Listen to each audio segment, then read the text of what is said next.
इनके माता पिता वे एक ब्राह्मण थे। तो विप्र कुल के दो दंपति दोनों नित्य एकादशी पर श्री पंडरीनाथ भगवान का दर्शन करने जाते थे।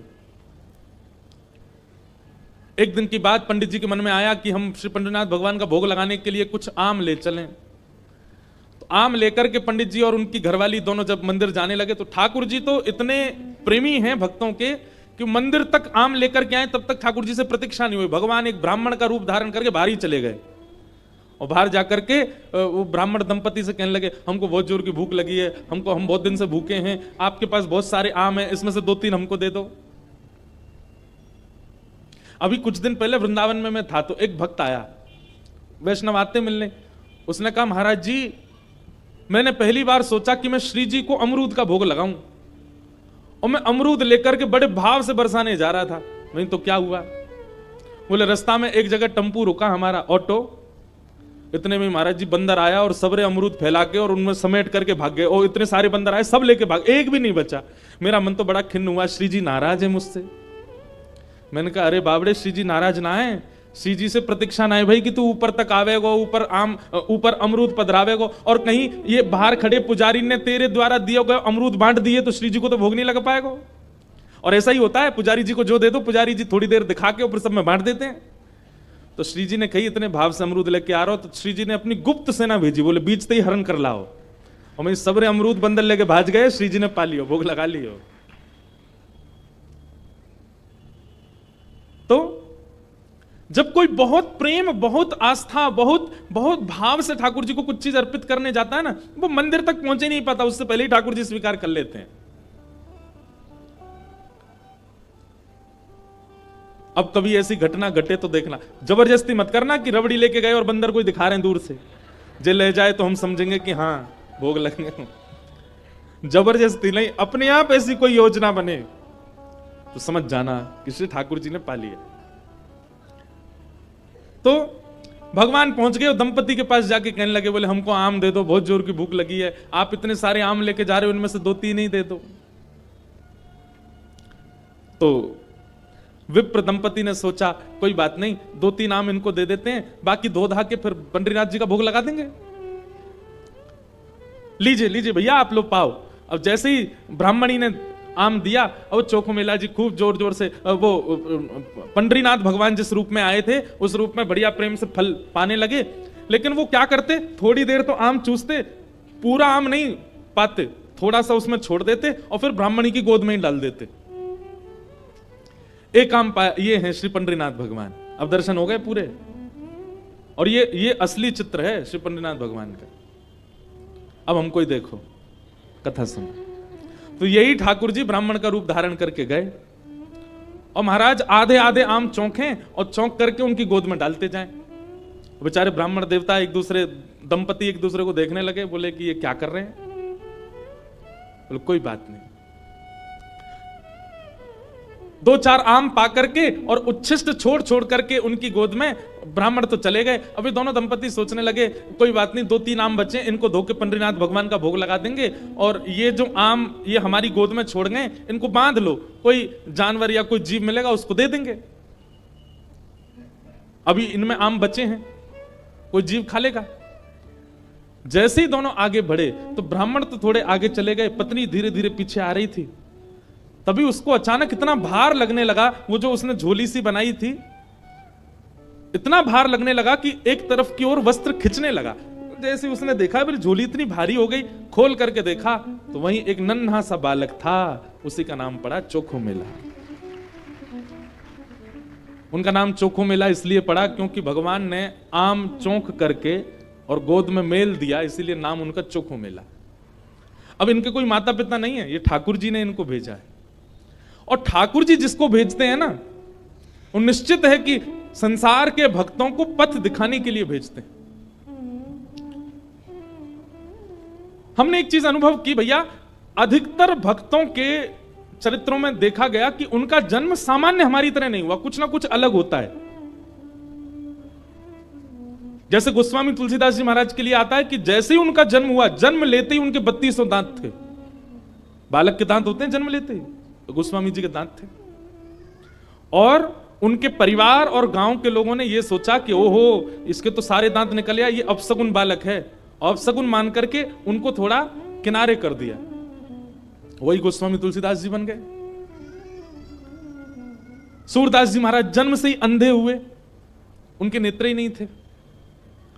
सब भक्त ऐसे नहीं होते, पर अधिकतर भक्तों के साथ कुछ जन्म से ही ऐसी स्थिति होती है कि जिसको संसार के लोग ये समझेंगे ये तो अपशगुन है, ये तो अच्छा नहीं हुआ। ठाकुर जी ने देखो उसके संग कैसा किया, अष्टवक्र, जन्म से ही 8 जगह से टेढ़े थे।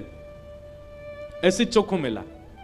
अब चोखो मेला को देख करके, उस बालक को देख करके ब्राह्मणी ने मन में विचार किया, अगर मैं इस बालक को लेकर के गई तो सब लोग पूछेंगे ये कैसे जन्मा, मैं सबको क्या उत्तर दूंगी, मेरी बात कोई नहीं मानेगा कि झोली में अपने आप आ गया।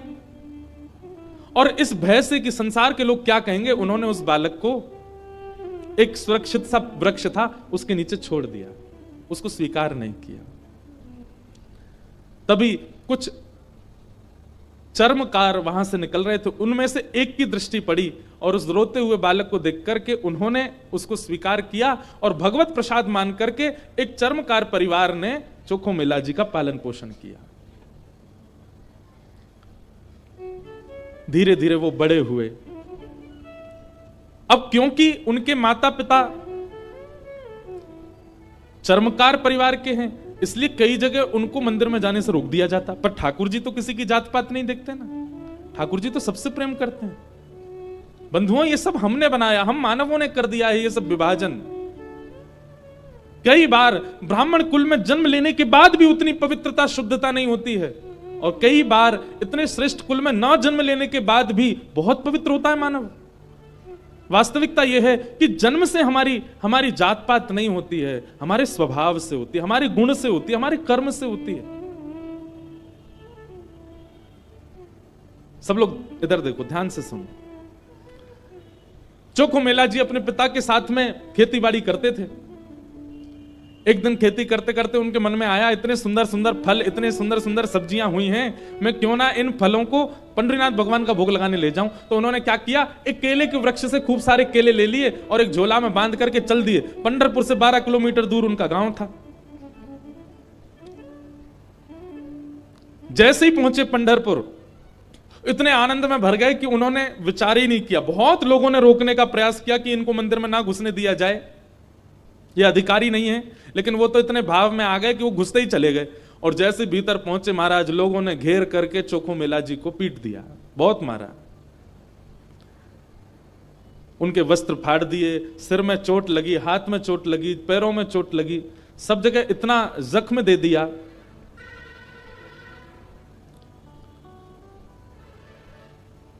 चोखो मेला जी रोते रोते वापस आ गए। पंडरीनाथ भगवान को भोग नहीं लगा पाए।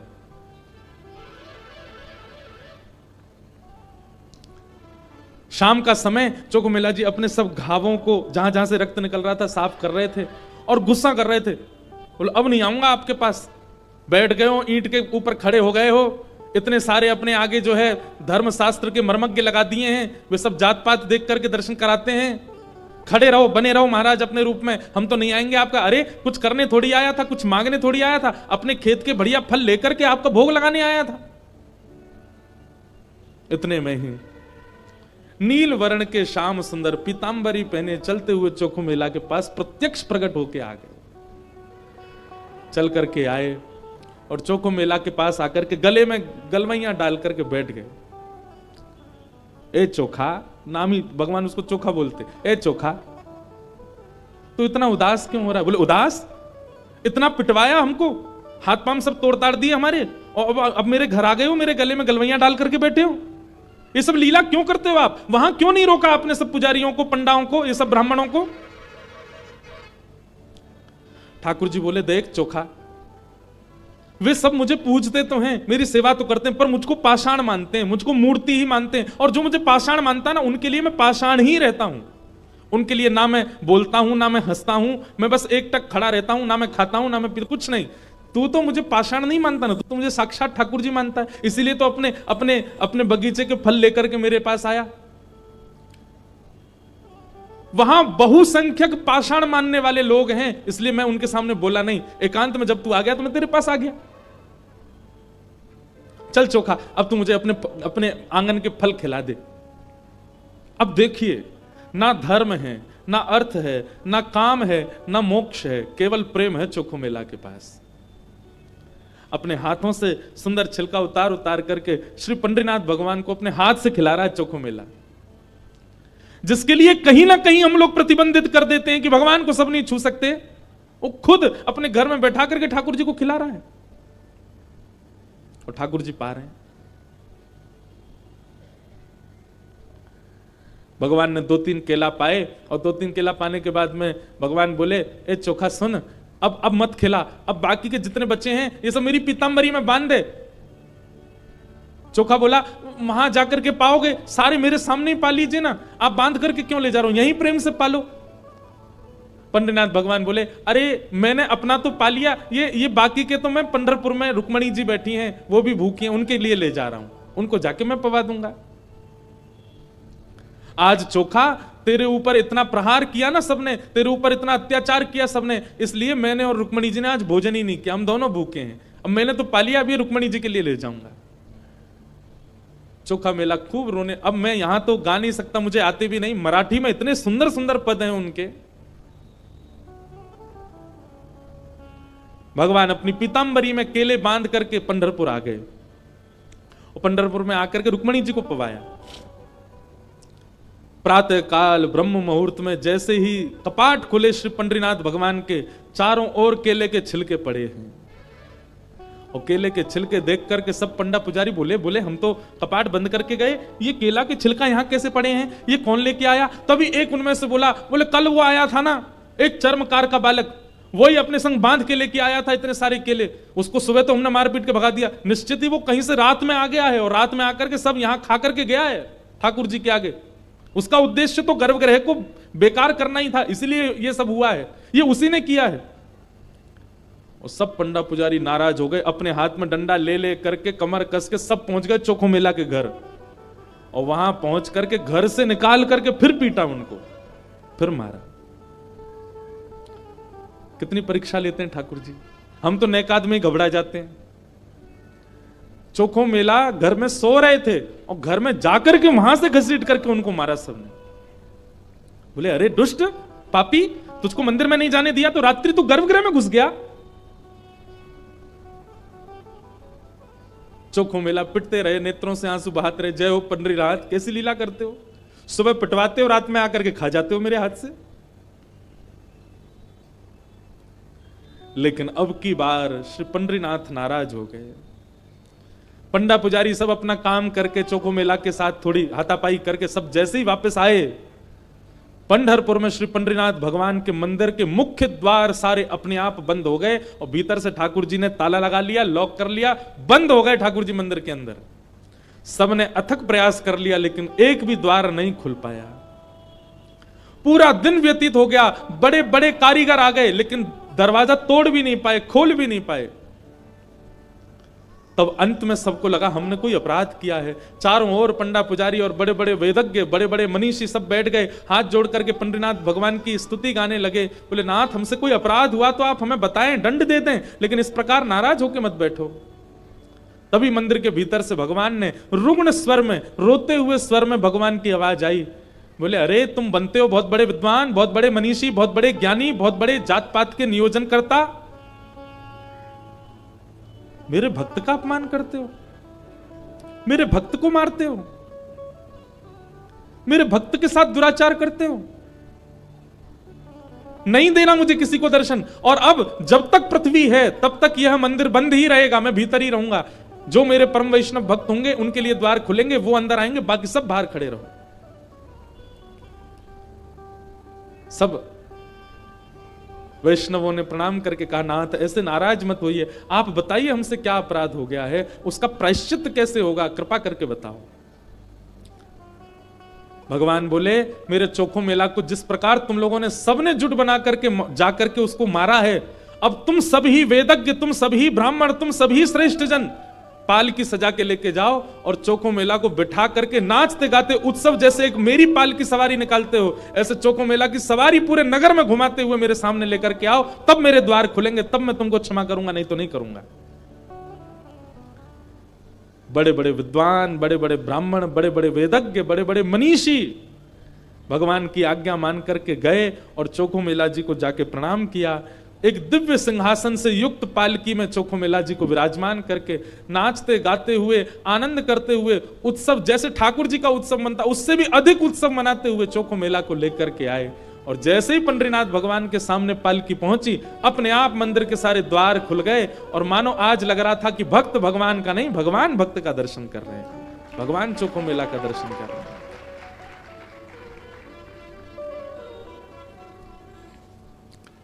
प्रेम बड़ा है, ज्ञान बड़ा नहीं। ज्ञान आवश्यक है, वैराग्य आवश्यक है, सब कुछ आवश्यक है, पर प्रेम प्रधान है। प्रेम के बगैर कहीं ना कहीं आप ठाकुर जी से दूर ही रहोगे। इसलिए भैया ज्ञान बहुत आवे इसकी कामना मत रखो, हमारा जप बहुत बने इसकी भी कामना मत रखो, हमारा नियम बहुत बने इसकी भी कामना मत रखो, हम नित्य तीर्थ जाते रहें ये ऐसी कामना भी मत रखो। कामना केवल एक रखो, हम जहां भी रहें, जैसे भी रहें, जिस स्थिति में रहें, हमारा प्रेम सदा बढ़ता रहे ठाकुर जी के प्रति। और श्रीमद् भागवत प्रेम प्रकट कराने वाला ग्रंथ है। ज्ञान चाहिए तो अन्य शास्त्रों को पढ़ लीजिए, वैराग्य चाहिए तो अन्य शास्त्रों के पास चले जाइए, लेकिन प्रेम चाहिए तो भागवत जी की शरण में आइए।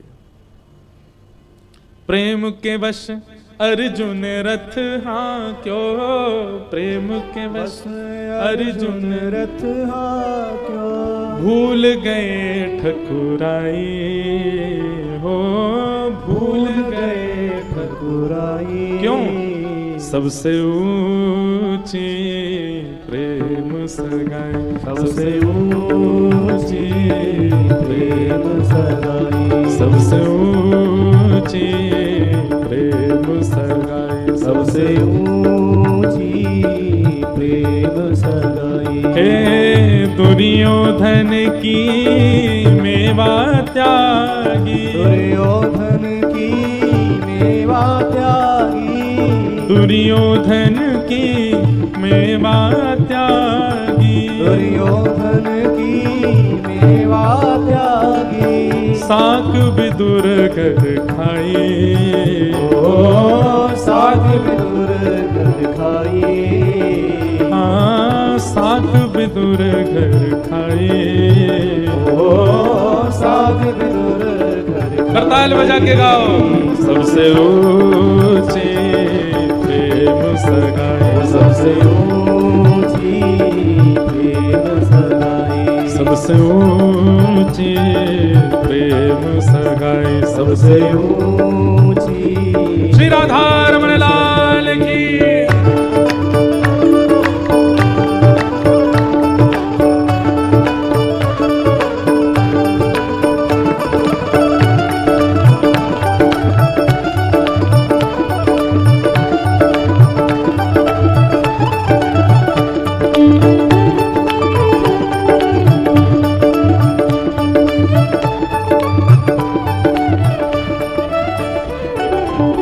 ऐसी प्रीत बनी वृंदावन, ऐसी प्रीत बड़ी वृंदावन, ऐसी प्रीत बड़ी वृंदावन, ऐसी प्रीत बड़ी वृंदावन। श्री कृष्ण मर्यादा पुरुषोत्तम नहीं है, श्री कृष्ण ज्ञान प्रधान नहीं है, श्री कृष्ण वैराग्य प्रधान नहीं है, श्री कृष्ण तो प्रेमावतार है।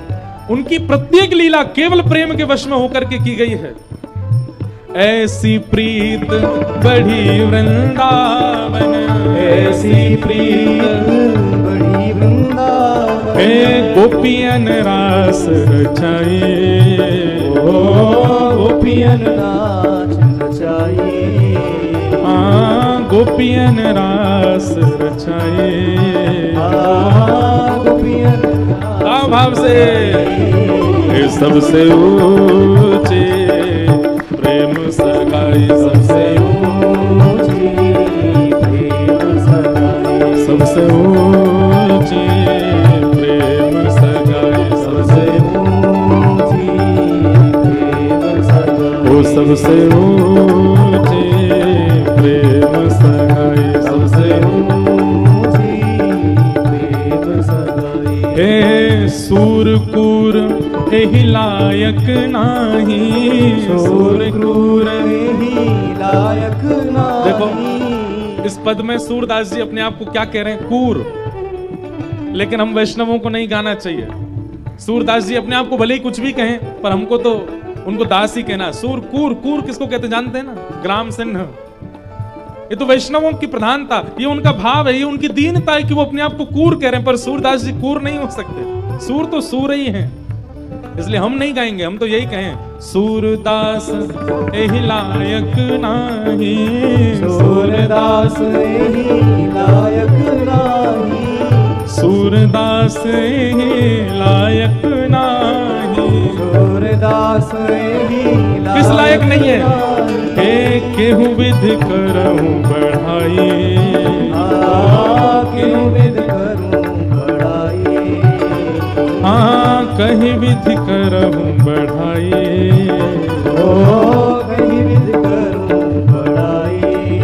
ओ सबसे ऊंची प्रेम सगाई, सबसे ऊंची प्रेम सगाई, सबसे ऊंची प्रेम सगाई, सबसे ऊंची प्रेम सगाई। हे दुर्योधन की मेवा त्यागी, दुर्योधन की मेवा त्यागी, दुर्योधन की मेवा त्यागी, दुर्योधन की मेवा त्यागी। हे साक विदुर घर खाए, ओ साक विदुर घर खाए, हाँ साक विदुर घर खाए, ओ साक विदुर घर खाए।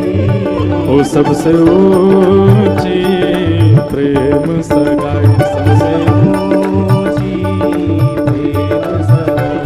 ये राधे राधे गोविंद गोविंद राधे राधे राधे गोविंद, हे गोविंद राधे गोपाल राधे, गोविंद राधे गोपाल राधे, गोविंद राधे गोपाल राधे, गोविंद राधे गोपाल राधे, राधे गोविंद गोविंद राधे, राधे राधे गोविंद,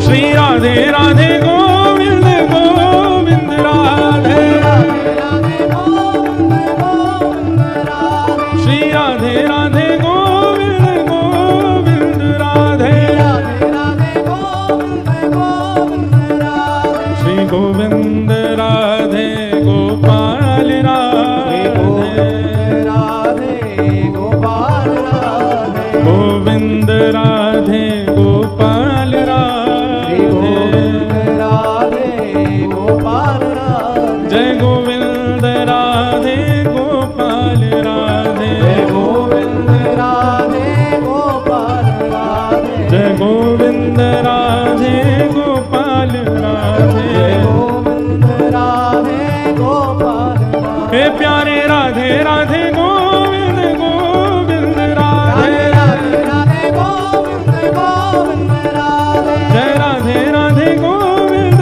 गोविंद राधे, राधे राधे गोविंद गोविंद राधे, श्री राधे राधे गोविंद गोविंद राधे, राधे राधे गोविंद गोविंद राधे, प्यारे राधे राधे गोविंद गोविंद राधे, राधे राधे गोविंद, जय जय श्री राधे। तो धर्म आवश्यक है, अर्थ आवश्यक है, काम आवश्यक है, मोक्ष भी आवश्यक है, परंतु प्रेम के आगे नहीं। प्रेम प्रधान है। या फिर ऐसा कह दें कि धर्म में, मोक्ष में, प्रेम में, धर्म में, मोक्ष में, काम में और अर्थ में त्रुटि हो सकती है, लेकिन प्रेम यदि प्रधान है तो वहां की त्रुटि नजरअंदाज कर दी जाती है। प्रेम प्रधान होना चाहिए। भागवत की कथा वही सिखाती है। क्योंकि भागवत जी की रचना ही प्रेम के कारण हुई। श्री वेदव्यास जी महाराज ने भागवत की रचना करके अपने पुत्र सुखदेव जी को हिमालय में, जो कि निर्गुण निराकार ब्रह्म की उपासना कर रहे थे, उनको शिष्यों के द्वारा बुलवाया और संपूर्ण भागवत का ज्ञान प्रदान किया। फिर उन्हीं सुखदेव जी ने वही भागवत का ज्ञान परीक्षित को प्रदान किया। प्रश्न हुआ, ये परीक्षित कौन है? तब यहां से महाभारत का प्रसंग प्रारंभ हुआ कि यदा मृधे कौरव संजयाना वीरेस्वथो वीरगतिं गतेषु ब्रकोदरा विद्गदा विमर्श भ्रगनो रुदंडे धृतराष्ट्रपुत्रे। महाभारत का प्रसंग। सब लोग सावधानी से सुनो, इधर देखो। थोड़ा महाभारत का प्रसंग है। महाभारत का युद्ध पांडव जीत चुके हैं और पांडवों के भीम ने दुर्योधन की जंघा तोड़ करके महाभारत का युद्ध अपने पक्ष में लिया है। जिस बात से हैरान दुर्योधन अब सोच रहा है कि मैं कैसे भी करके इनको मारूं। बंधुओं, एक पाप का एक सिम्टम सुनना चाहेंगे? हमारे अंदर पाप आया है तो एक लक्षण हमारे अंदर आएगा। क्या? हम किसी से ईर्ष्या करते हैं, द्वेष करते हैं, किसी के प्रति छल करते हैं, कपट करते हैं। ये सब पाप का ही स्वरूप है। परंतु पाप हावी हो जाएगा तब हम अधर्म का मार्ग लेकर के कैसे भी सामने वाले का अनित करने का विचार करने लग जाएं, तो समझ जाना पाप आपके भीतर घर कर चुका है। ठीक है, आपसे ज्यादा श्रेष्ठ कोई बन गया, ईर्ष्या हुई, इतना चलेगा, लेकिन आपने कुछ किया नहीं, अपने काम में लगे रहे। लेकिन जिस दिन ईर्ष्या के कारण आप उसका अनहित करने का मन बनाने लग जाओ, उसी दिन समझ जाना कि पाप आपके चित्त में भयंकर रूप से विद्यमान हो गया। ईर्ष्या हो रही है यहां तक ठीक है, पर ईर्ष्या के कारण आप उसका अनहित करने लग जाओ और उसी की योजनाएं बनाने लग जाओ, यह पाप आपके चित्त में घर करके बैठा है, उसी का परिणाम है।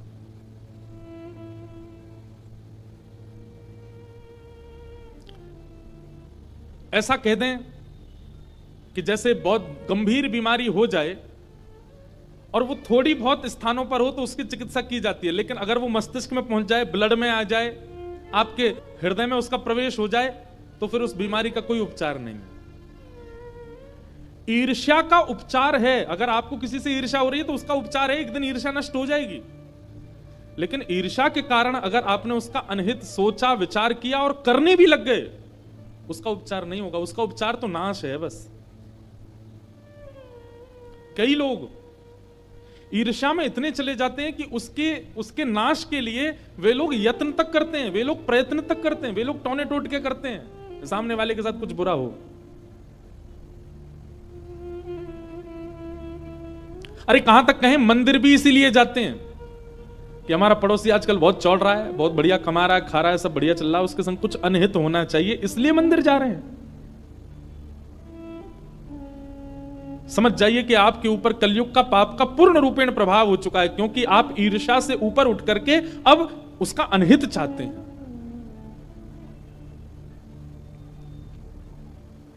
इसलिए किसी के प्रति ईर्ष्या आवे, कथा में आइए, सत्संग में आइए, गुरुजनों के पास आइए, गंगा स्नान कीजिए, यमुना स्नान कीजिए, धीरे धीरे अपने उस ईर्ष्या को नष्ट कीजिए। परंतु अगर ईर्ष्या के कारण आपके चित्त में उसका अनहित चाहने की इच्छा हो रही है, उसके साथ गलत करने की इच्छा हो रही है, आपका नाश होने से कोई नहीं रोक सकता। और वही कर रहा है दुर्योधन। दुर्योधन युद्ध हार चुका है, अचेत अवस्था में पड़ा है रणभूमि में, लेकिन तब भी उसको ये पीड़ा नहीं है कि मैं मरने वाला हूं, अपनी मृत्यु सफल बना लूं। अरे मेरे कुछ क्षण बचे हैं, मैं इन क्षणों में कुछ अच्छा कर लूं, हरिनाम संकीर्तन कर लूं, भजन कर लूं, कुछ पुण्य कर लूं। नहीं, वो थोड़े क्षणों जो उसके बचे हैं जीवन के, उनमें भी क्या सोच रहा है कि मैं क्या करूं कि पांडव भी मारे जाएं, मैं पांडवों से बदला लूं। पिक्चरों में कभी कभी दिखाया जाता है कि जब गुंडे के पिताजी मरने वाले होते हैं तो वो मरते मरते कह जाते हैं मेरी मृत्यु का बदला तू ले लेना, और फिर वो मर जाते हैं। ये पिक्चरों तक अच्छी बात है, पर जीवित अवस्था में ऐसी स्थिति ना आवे। अरे अंतिम श्वास हम कभी कभी देखते हैं, फ्लाइट में हो कभी कहीं जा तो कभी देखते हैं पिक्चर, उसमें जब ऐसी तब सोचते हैं अरे यार अंतिम श्वास ले रहा था, कम से कम राम नाम तो बोल जाता, अंतिम श्वास ले रहा था नारायण नारायण ही बोल के चला जाता, उसमें भी बदला लेने की भावना रख के गया। इसलिए भैया कभी विचार में भी अगर आ गया हो आपके कि मुझे उससे बदला लेना है, उसके साथ ऐसा कुछ करना है कि उसका काम खराब हो या जो, समझ जाइए क्या पता इस कथा के माध्यम से ठाकुर जी आपको कुछ संकेत दिलाना चाहते हैं, यह नाश का कारण बनेगा। संसार में हर व्यक्ति अपना प्रारब्ध भोग रहा है, वो कभी ना कभी कुछ अच्छा करके, भले इस बार वो अच्छा इंसान नहीं है, कभी कुछ उसने अच्छा किया इसलिए वो भोग रहा है, भोगने दीजिए। आप क्यों कुछ ऐसे यत्न करो कि उससे उसका बुरा हो।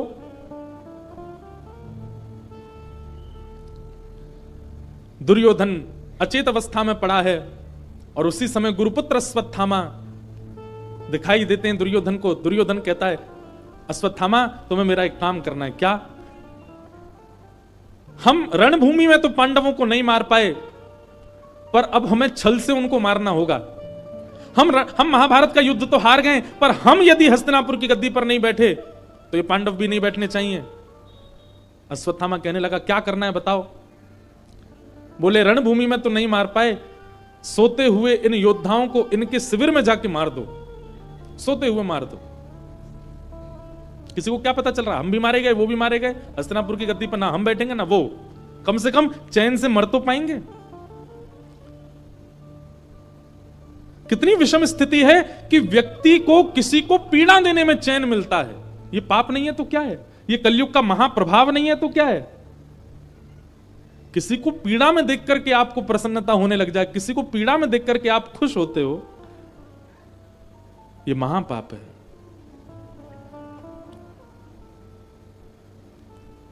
और आप और हम तो कथा में बैठे हैं, इसलिए हम लोगों के लिए ऐसा लगता है कि ऐसे लोग तो नहीं होंगे संसार में, पर आप जान करके आश्चर्य करेंगे ऐसे लोगों की सबसे ज्यादा संख्या है जो किसी के अनहित होने की खबर सुनकर के घर में उत्सव मनाते हैं। बोले आज तो भैया पार्टी होएगी, क्यों? उसका बुरा हुआ इसलिए हम खुशी मना रहे हैं। ये पाप नहीं, महापाप।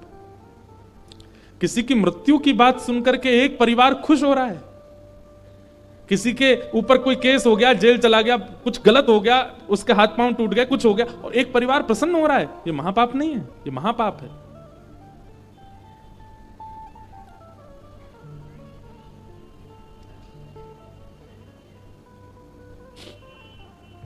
अश्वत्थामा अर्धरात्रि में गए पांडवों को मारने के लिए, लेकिन जिनके रक्षक सुदर्शन चक्रधारी उनको कौन मार सकता है।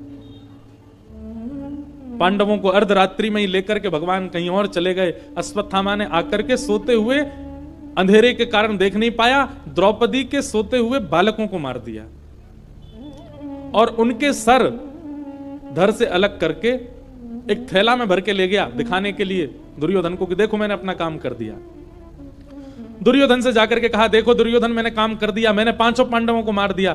दुर्योधन बोला मुझे विश्वास नहीं होता। बोले इसीलिए मुझे पता था तुमको विश्वास नहीं होगा, मैं सर लेके आया उनके। दुर्योधन ने प्रकाश करके जैसे ही देखा, अरे मूर्ख, ये पांडव नहीं है, ये द्रौपदी के 5 पुत्र हैं, निर्दोष बालक।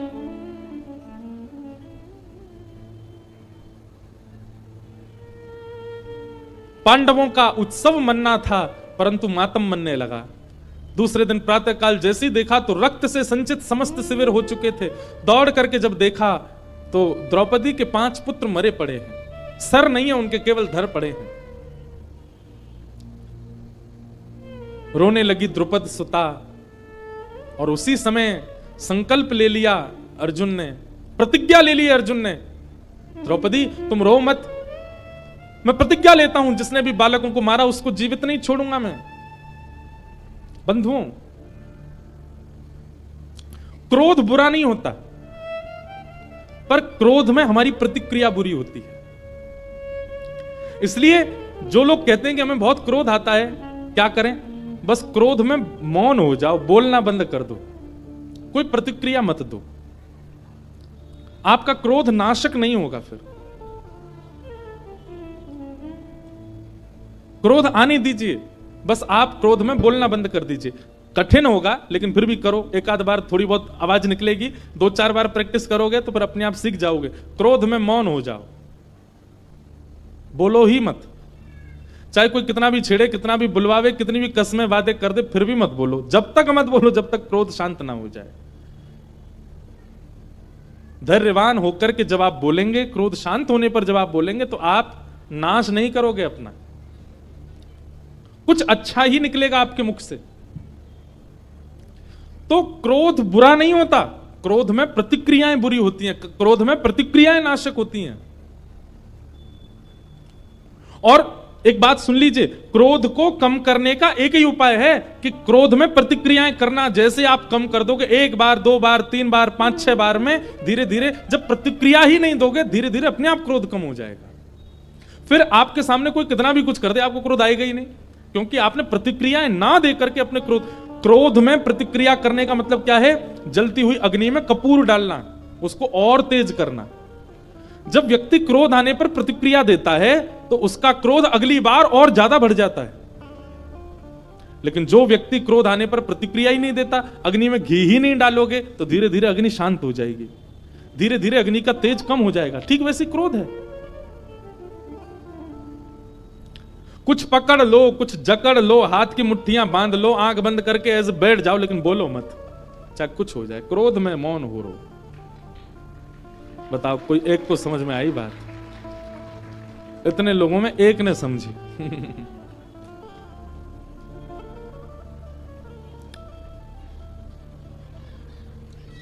अर्जुन ने प्रतिज्ञा ले ली कि मैं इन बालकों के हत्यारे को जीवित नहीं छोड़ूंगा। भगवान बोल रहे हैं, अर्जुन क्रोध में कोई निर्णय मत लो। लेकिन क्रोधी व्यक्ति किसी की सुनता नहीं है। अर्जुन बोला, आप रहने दीजिए द्वारिकाधीश, अब तो पानी सर से ऊपर जा चुका है, हमारे निर्दोष बालकों को मार दिया।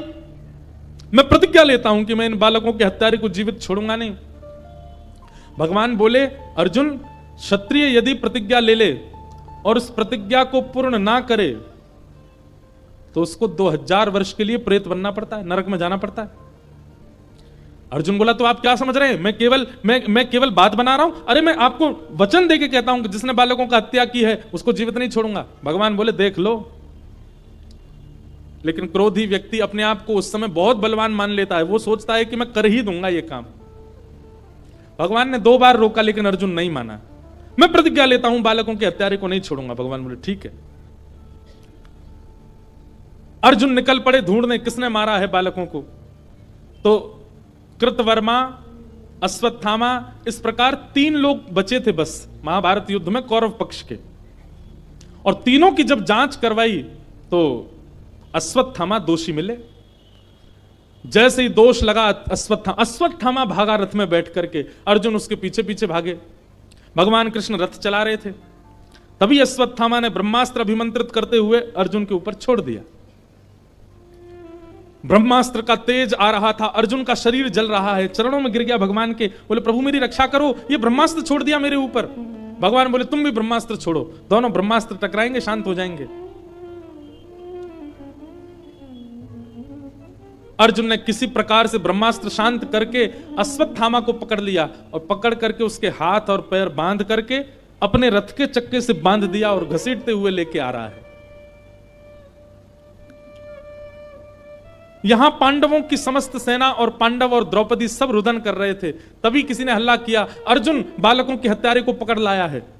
सब देखने के लिए बाहर आ गए, देखें तो सही किसने मारा इन निर्दोष बालकों को। हाथ पैर बंधे हुए अश्वत्थामा के। अश्वत्थामा कौन है? पांडवों के गुरु कृपाचार्य का पुत्र है, यानी कि गुरुपुत्र है। अश्वत्थामा को जैसे ही देखा द्रौपदी ने, तुरंत बोल पड़ी द्रौपदी। और क्या कहती है द्रौपदी? कह रही है कि तथा हतम पशुवत पाशवत्थ मवाङ्मुखं कर्म जुगुप्सितेन निरीक्ष्य कृष्णापकृतं गुरुसुतं वामस्वभावा कृपयाननाम च उवाच चास्य हन्तस्य वन्धनानयनं सतिं मुच्यतामेष ब्राह्मणो नितरां गुरु। द्रौपदी बोली, अर्जुन तुम किसको पकड़ के लाए हो? अर्जुन बोला, तुम्हारे बालकों का हत्यारा है अश्वत्थामा। द्रौपदी बोली, तुम ये क्यों भूल गए हो कि ये हमारे गुरु का बेटा है, ये गुरुपुत्र है और गुरुपुत्र गुरु के समान होता है। अर्जुन, हम क्षत्रिय हैं और ये ब्राह्मण हैं, ब्राह्मण पूजनीय होता है। अर्जुन बोला, ये सब बातें बाद की विचार की होती है, पर आतताई का कोई धर्म नहीं होता, आतताई का कोई घर परिवार नहीं होता, ये आतताई है, बालकों का हत्यारा है। इसके प्रति ये भावना थोड़ी रखेंगे कि ये गुरुपुत्र है, ये ब्राह्मण है। और मैंने प्रतिज्ञा ली है कि मैं बालकों के हत्यारे को जीवित नहीं छोड़ूंगा, मैं तो इसको मारूंगा। द्रौपदी बोली, अर्जुन क्या इसको मारने से मेरे मरे हुए 5 पुत्र जीवित हो जाएंगे? अर्जुन बोले, नहीं। सुनो, बात सुनो, कथा सुनो, अभी ताली नहीं बजाओ, कथा सुनो। द्रौपदी कहती है, क्या इसको मारने से मेरे पुत्र जीवित हो जाएंगे? अर्जुन बोला, नहीं। तो फिर उसको क्यों मारना? और दूसरी बात, अगर तुमको मेरे ऊपर इतनी दया आ रही है कि मेरे 5 पुत्र मारे गए, तो एक तरफ दृष्टि उठा करके देखोगे तो 5 पुत्र भले ही मेरे चले गए, पर 5 पति जीवित हैं। अश्वत्थामा की मां विधवा पहले हो चुकी है और केवल एक पुत्र है उनका, और इसको भी तुम मार दोगे तो ना पति है ना पुत्र है, अकेली हो जाएगी। ये महापाप नहीं होगा कि हम एक अबला दुर्बला नारी के सारे सहारों को छीन लें? मेरे 5 पुत्र छीन लिए गए पर 5 पति जीवित हैं, मैं इनके सहारे रह लूंगी। लेकिन अश्वत्थामा की मां के लिए तो विचार करो अर्जुन, उनके पति भी नहीं है और एकमात्र पुत्र है, उसको भी मार दोगे तो पुत्र मरने की क्या वेदना होती है, ये मैं अभी जूझ रही हूं इससे, मुझे पता है। मैं नहीं चाहती कि जिस वेदना में एक मां है उस वेदना में दूसरी मां भी जाए। अश्वत्थामा, अर्जुन मेरी आज्ञा मानिए, क्योंकि मेरे पुत्र मरे हैं, अश्वत्थामा को मत मारो। अर्जुन अब सोच में पड़ गए, मैं क्या करूं। युधिष्ठिर की ओर देखा, भैया आप आज्ञा कीजिए, आप समझाइए ना द्रौपदी को। युधिष्ठिर कहने लगे, नहीं अर्जुन, द्रौपदी ठीक कह रही है, द्रौपदी की बात में बल है, अश्वत्थामा को मत मारो। भीम कहने लगा, बोले सबको छोड़ अर्जुन, तू तलवार मुझे दे, मैं मार देता हूं इसको। नकुल सहदेव की ओर देखा, नकुल सहदेव भी बोले, हम भी द्रौपदी के पक्ष में, इसको मत मारो। प्रजा की ओर देखा तो प्रजा कहने लगी, हमारे हवाले कर दो, हम मार देंगे। और सबकी ओर देखते हुए जब अंत में श्री कृष्ण की ओर देखा तो आलोक्य वदनम सख्य, अर्जुन ने जब श्री कृष्ण की ओर देखा, अपने सखा की ओर देखा, भगवान ने जैसे मानो एक रूठा हुआ व्यक्ति अपना मुख फेर लेता है, ऐसे ठाकुर जी ने रूठ के मुख फेर लिया। क्यों? क्योंकि भगवान तो पहले ही मना कर रहे थे अर्जुन को कि अर्जुन ये प्रतिज्ञा मत ले, तू बालकों के हत्यारे को मार देगा। लेकिन अर्जुन ने तब नहीं माना था। भगवान के चरणों में प्रणाम करके बोलने लगा, बोले प्रभु आप आज्ञा कीजिए ना, मैं क्या करूं। भगवान बोले, नहीं नहीं, तू तो पहले ही निर्णय ले चुका था, अपनी प्रतिज्ञा पूरी कर। और मेरे से क्यों पूछ रहा है? द्रौपदी के बालक मारे गए हैं, द्रौपदी की जो आज्ञा हो वो कर। अब देख अर्जुन, तेरी प्रतिज्ञा है कि बालकों के हत्यारे को मारेगा तो इसको मार दे, लेकिन द्रौपदी के बालक मारे गए हैं तो द्रौपदी की आज्ञा के बिना तू नहीं मार सकता। द्रौपदी कहती है नहीं मारो तो इसको मत मारना। लेकिन भीम तुम्हारे बड़े भैया हैं, वो कह रहे हैं कि तू हट जा, मैं मार दूं, तो उनकी आज्ञा मानो। लेकिन युधिष्ठिर तुम्हारे सबसे बड़े भैया हैं, उनकी बात तो तुमको माननी चाहिए। वो कह रहे हैं मत मारो, तो तुमको नहीं मारना चाहिए। मारो मत मारो, मारो मत मारो, मारो मत मारो। भगवान ने इसी के बीच अर्जुन को छोड़ दिया। अर्जुन बोला सबकी छोड़ो, आप अपनी राय बताओ, मैं क्या करूं। भगवान मंद मंद मुस्काए, बोले सोच ले, दे दूं राय? बोले हाँ। करेगा ना पालन? बोले बिल्कुल करूंगा। भगवान कहते हैं कि ब्रह्म बंधु न हंतव्य आतताई बधारण मय्यैवो भयमां मातम परिपायानुशासनम।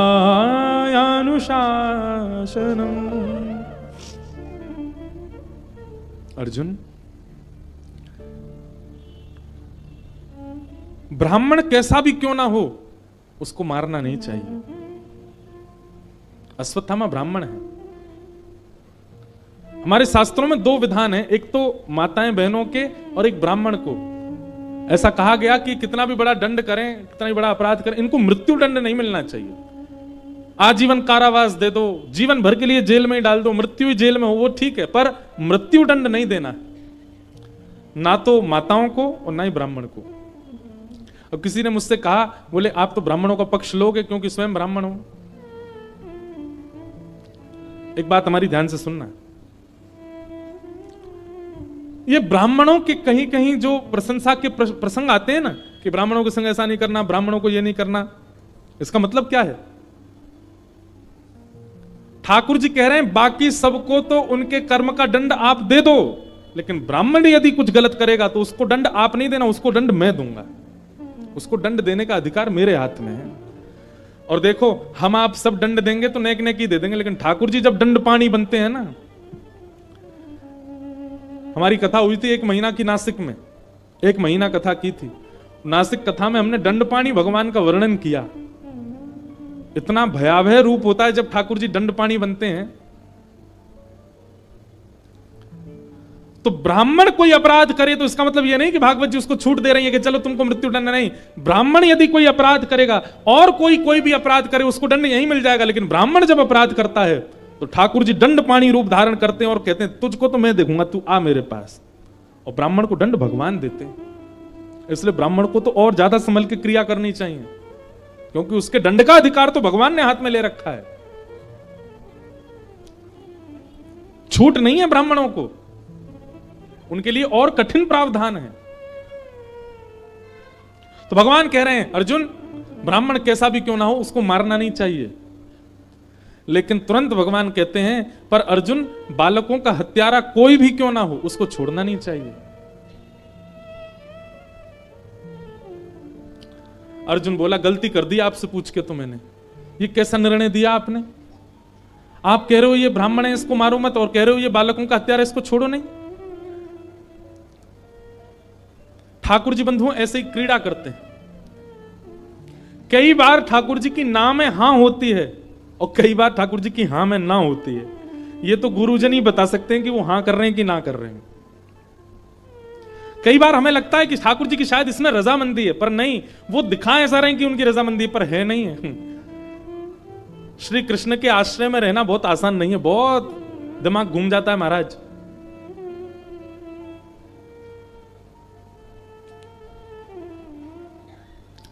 हम अपने लाल जी से कभी कभी पर्ची डालते हैं उनके आगे, कोई समस्या हो या कोई उत्तर चाहिए हो, क्या करें क्या ना करें। तो जैसे कई बार होता है कि वहां जाएं कि नहीं जाएं, ठाकुर जी आप बताओ। तो 3 पर्ची डालते हैं, एक में हां, एक में ना, और तीसरी वाली डालते हैं कि ठाकुर जी कह रहे हैं जैसी तेरी मर्जी। ज्यादातर तो वो तीसरी वाली पर्ची उठती है, बोले जैसी तेरी मर्जी, हमसे मत पूछे। इसका मतलब क्या है? अपने ऊपर प्रेशर नहीं लेते, बोले अपने बुद्धि विवेक से देख तुझे क्या करना है। पर कई बार जब हां या ना वाली पर्ची आती है ना, वहां जाएं तो ठाकुर जी की आ गई हां, तो फिर ठाकुर जी को देख के लगता है ये ना वाला हां था या हां वाला हां था। तो उस समय क्या करते हैं, फिर थोड़ी देर कथा का कुछ चिंतन करते हैं, थोड़ी देर कथा के कोई प्रसंग का ध्यान करते हैं, और फिर उस कथा का चिंतन ध्यान करते करते करते अपने आप उसी में ही उत्तर मिल जाता है, हां या ना। तो श्री कृष्ण को समझना थोड़ा टेढ़ा तो है, पर समझ में आ जाए तो आनंद भी उतना ही है। अब अर्जुन को बोल रहे हैं ब्राह्मण को मारना नहीं चाहिए, बालकों के हत्यारे को छोड़ना नहीं चाहिए। अर्जुन बोला एक ही बात बता दो, क्या करूं, मारूं कि छोड़ूं? भगवान बोले अब ये तेरा निर्णय, मैंने तो अपना दे दिया। ब्राह्मण को मारना नहीं चाहिए, बालकों के हत्यारे को छोड़ना नहीं चाहिए। अर्जुन ने थोड़ी देर ध्यान लगा करके अपनी बुद्धि पर थोड़ा दबाव डाला, चिंतन किया कि मैं क्या करूं। तब अर्जुन को समझ आया, ये ब्राह्मण है इसलिए इसको मृत्यु दंड नहीं दे सकते, ये बालकों के हत्यारा इसलिए इसको जीवित नहीं छोड़ सकते। इसका मतलब मुझे ऐसा कुछ करना है जिससे ये जीवित भी रहे और हर क्षण मरता भी रहे। और उसके लिए एक ही उपाय है, क्या? अश्वत्थामा गुरुपुत्र है, इसका बहुत सम्मान है, सब लोग इसको प्रणाम करते हैं, बहुत सम्मान करने वाले समस्त हस्तिनापुर के वासियों के मध्य इसका अपमान ही इसका मृत्यु दंड है। और भरी सभा भरे समाज में मणिम जहार मूर्धन्यम, उसके ब्रह्म तेज की मणि को निकाल करके अश्वत्थामा की आधी मूंछ आधी दाढ़ी और शिखा छेदन करके सबके सामने उसका अपमान करते हुए उसको जीवित छोड़ दिया। अब ये मृत्यु दंड से भी बड़ा दंड लग गया अश्वत्थामा को। अश्वत्थामा मानो प्रार्थना कर रहा था कि इससे अच्छा तो मार ही देते, जीवित क्यों छोड़ दिया, वो भी अपमान करके। अब तो अश्वत्थामा जहां से भी निकले सब ईंट पत्थर फेंकें, कंकड़ फेंकें, उसको अपशब्द कहें, कोई भी अपने घर में कोई भी उसका मुख देखना नहीं चाहता, सब उसके प्रति हीन भावना रखने लगे। जहां भी अश्वत्थामा पहुंच जाता है सब लोग अपने घरों में चले जाते हैं, छतों से ईंट पत्थर फेंकने लगते हैं। ऐसी अश्वत्थामा की स्थिति कर दी। ये जीते जी मृत्यु के समान हो गया अश्वत्थामा का। आज भी अश्वत्थामा जीवित है, चिरंजीवी है। अश्वत्थामा ने अपने अपमान का बदला लेने का मन बना लिया, बोले इसने ठीक नहीं किया मेरे साथ, मैं बदला तो लूंगा। पांडवों के 5 वंशधरों को मैंने मार दिया, अब इनके वंश में केवल एक बालक है जो इनका तर्पण करने वाला होगा, जिसका भी जन्म ही नहीं हुआ, जो अभी मां के गर्भ में है। कौन? अर्जुन के पुत्र अभिमन्यु की पत्नी के गर्भ में पल रहा नवजात बालक। यदि उसको मैंने मार दिया जन्म लेने से पहले ही, तो ये पांडव, इनके यहां कोई जल देने वाला भी नहीं बचेगा, इनके यहां कोई श्राद्ध करने वाला भी नहीं बचेगा। और गर्भवती उत्तरा को मारने के लिए ब्रह्मास्त्र छोड़ दिया अश्वत्थामा ने। उत्तरा के गर्भ की ओर जैसे ही ब्रह्मास्त्र आने लगा, व्याकुल हो गई उत्तरा, दौड़ने लगी द्वार की ओर। तभी देखा कि भगवान श्री कृष्ण रथ में बैठे हैं, चारों तरफ सब पांडव और हस्तिनापुर के वासी भगवान को विदा कर रहे हैं, भगवान द्वारिका को प्रस्थान कर रहे हैं। तभी दोनों भुजा उठा करके उत्तरा दौड़ी दौड़ी गई कि पाही पाही महायोगिल देव देव जगतपते नान्यम तद भयम पश्ये यत्र मृत्यु परस्परम। दौड़ी दौड़ी गई उत्तरा और भगवान के चरणों में प्रणाम करने लगी, हे जगतपति आप मेरी रक्षा करो, आप ही मेरी लाज बचा सकते हैं नाथ। उत्तरा को दोनों भुजा उठा के दौड़ते आते देख भगवान ने अपना रथ रोक दिया। तुरंत भगवान ने मनस्थिति पहचान ली, अरे अश्वत्थामा ने इसके ऊपर ब्रह्मास्त्र छोड़ दिया इसके बालक को मारने के लिए। भगवान एक रूप से बाहर खड़े हैं, दूसरे रूप से अंगुष्ठ मात्र रूप धारण करके उत्तरा के गर्भ में प्रवेश किया और अपनी चक्रा नाम की गदा को इतनी द्रुत गति से घुमाया, आकाश में ही ब्रह्मास्त्र नष्ट हो गया और उस बालक की रक्षा हो गई। नहीं मार पाया अश्वत्थामा। बंधुओं, महानता ये नहीं कि ठाकुर जी ने उत्तरा के गर्भ में प्रवेश करके बालक की रक्षा की, महानता ये थी कि जैसे आप सबने अभी ताली बजाई ना, ऐसी पांडवों ने भी ताली बजाई थी जब आकाश में ब्रह्मास्त्र नष्ट हो गया और सब जय जयकार करने लगे, द्वारिकाधीश की जय, कृष्ण कन्हैया लाल की जय, हमारे नटवर गोपाल की जय, अरे हमारे लाला ने आज उत्तरा के गर्भ के बालक को बचा लिया। महानता यह थी कि ठाकुर जी पांडवों को शांत करते हुए कहने लगे, अरे तुम पागल हो, मेरी जय जयकार क्यों कर रहे हो? सब कहने लगे आपने उत्तरा के बालक को बचाया। बोले मैं तो तुम्हारे सामने खड़ा हूं, मैं तो हिला भी नहीं यहां से, मैंने कैसे बचा लिया? पांडव बोले तो फिर कैसे बचा? बोले मैंने नहीं बचाया, उत्तरा के धर्म ने, उत्तरा के नियम ने, उत्तरा के पाठ पूजा ने, उत्तरा के पातिव्रत ने, उत्तरा के नियम धर्म ने उसकी रक्षा की है, मैंने उसकी रक्षा नहीं की। मतलब रक्षा करते तो ठाकुर जी हैं, पर श्रेय आपको ही दे देते हैं। अरे पहाड़ों पे गाड़ी चला रहा था मैं, आगे से ट्रक आया और मैंने ऐसे करके बचा ली गाड़ी, उस समय ठाकुर जी हंसते हैं।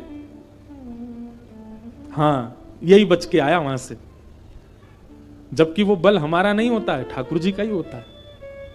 ठाकुर जी कृपा करते हैं। महाराज जी कोरोना काल में सारे डॉक्टरों ने मना कर दिया था और मेरी तो सांस फूलने लग गई थी, लेकिन मैंने अपना साहस नहीं तोड़ा, अपना विश्वास नहीं तोड़ा। देखिए आज आपके सामने बैठा हूं, उस समय हंसी आती, अच्छा ठाकुर जी सोच रहे होंगे देखो अपने आप ही बच गया बेचारा।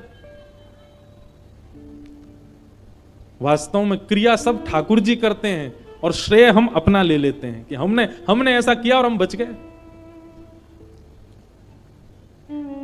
आप लोग भी यदि कहते हैं आपकी कथा सुनकर के हमारे चित्त में भक्ति आ गई और मैं कहने लग जाऊं हाँ मेरी कथा से भक्ति आई, तो ठाकुर जी मुझ पे भी हंसते होंगे, वाह तेरी कथा से बदल रहे हैं लोग।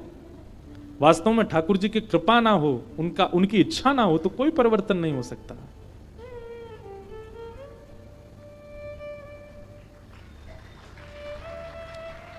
बड़े धीमे जागते हो आप लोग, आधी बात हो जाती तब तो याद आता है।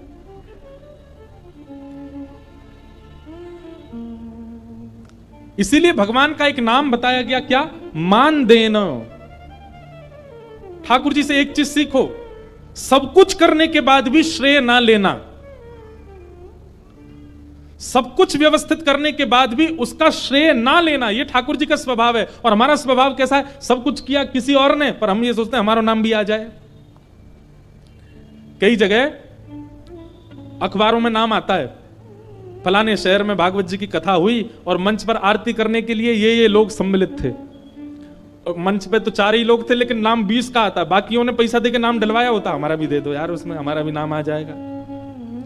सब कुछ न करने के बाद भी हम श्रेय चाहते हैं, और ठाकुर जी कैसे? सब कुछ करने के बाद भी श्रेय की इच्छा नहीं रखते, दूसरों को देते हैं। मैं कथा सुना रहा हूं उनकी कृपा से, आप सुन रहे हो उनकी कृपा से, पर हम दोनों ही अभिमान अपने ऊपर करेंगे। मैं इसलिए करूंगा मैंने कथा सुनाई, और आप इसलिए करोगे हमने पूरी कथा सुनी, एक शब्द भी नहीं छोड़ा। ठाकुर जी उस समय हंसेंगे, वाह हम तो कुछ है ही नहीं, हमारी कृपा तो कुछ है ही नहीं, सब ये अपने आप ही कर रहे हैं, दुनिया चला रहे हैं अपने आप ही।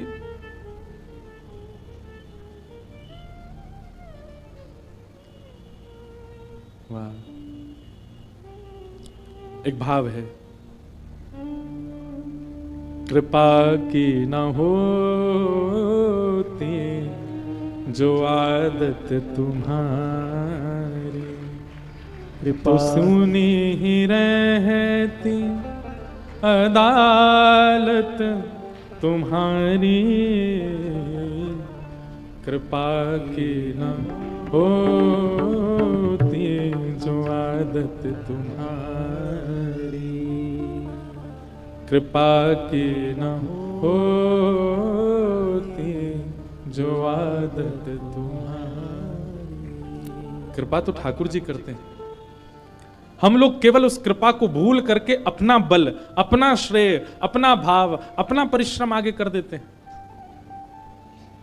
पर करते सब ठाकुर जी। इसलिए भैया ठाकुर जी की कृपा का अनुभव करो हर क्रिया में। अरे कहां तक कहें, सुबह उठ जाते हैं ना, तो सुबह उठ करके भी यह भी कृपा माना करो कि नाथ रात में सोया था, मन बुद्धि चित्त सबसे शून्य हो गया था, एक प्रकार से मर ही गया था मैं, लेकिन आपने आज फिर मुझे जीवित कर दिया, मैं फिर आज का दिन देख पा रहा हूं आपकी कृपा। नहीं तो मैं तो मृतक हो गया था रात में।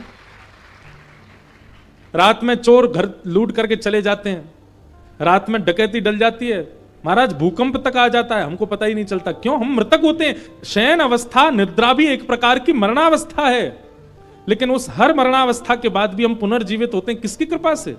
ठाकुर जी की कृपा से। हर दिन ठाकुर जी को वंदन करो कि आपकी कृपा है नाथ। मेरा आपकी कृपा से सब काम हो रहा है, मेरा आपकी कृपा से सब काम हो रहा है।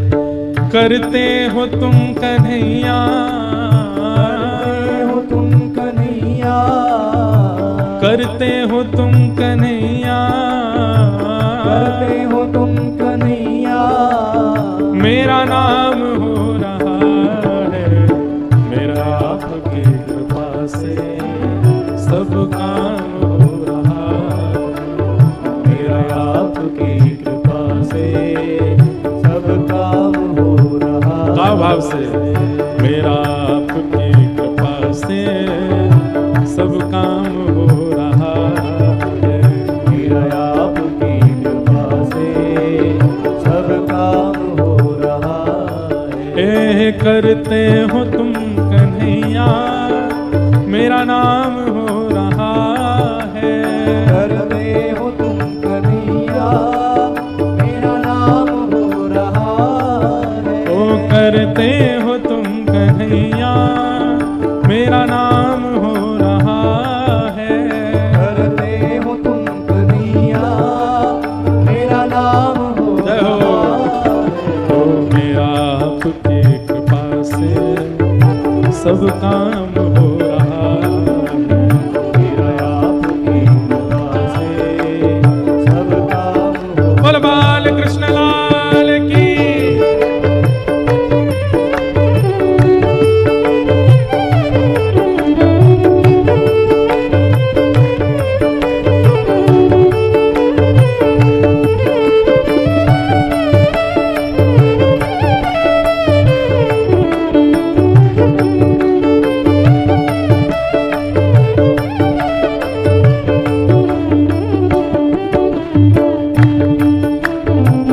ताल बजा के गाओ भाव से।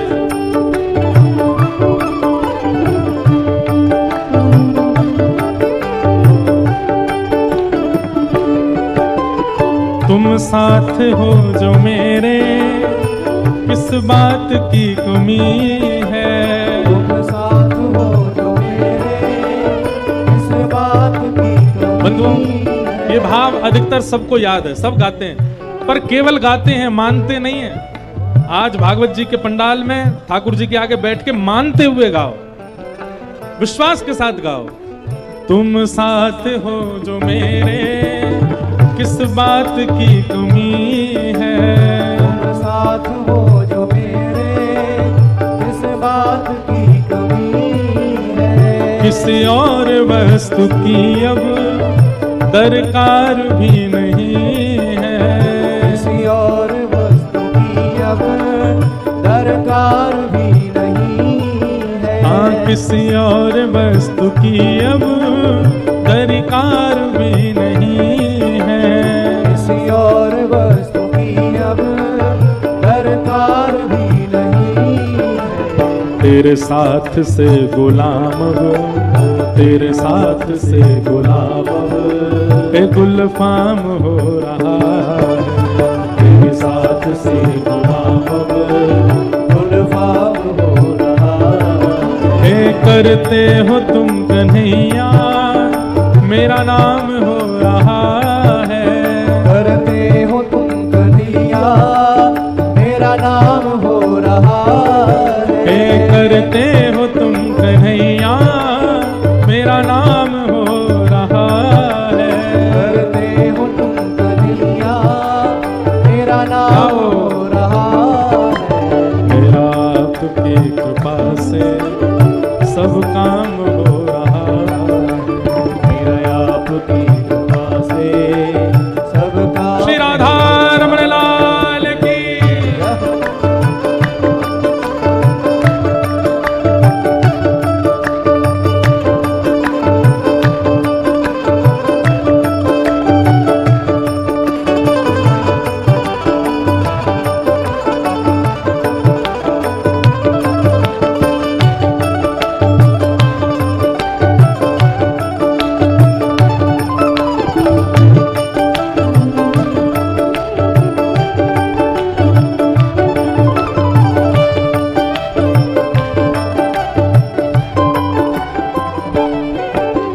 मैं तो नहीं हूँ काबिल तेरा पार कैसे पाऊं।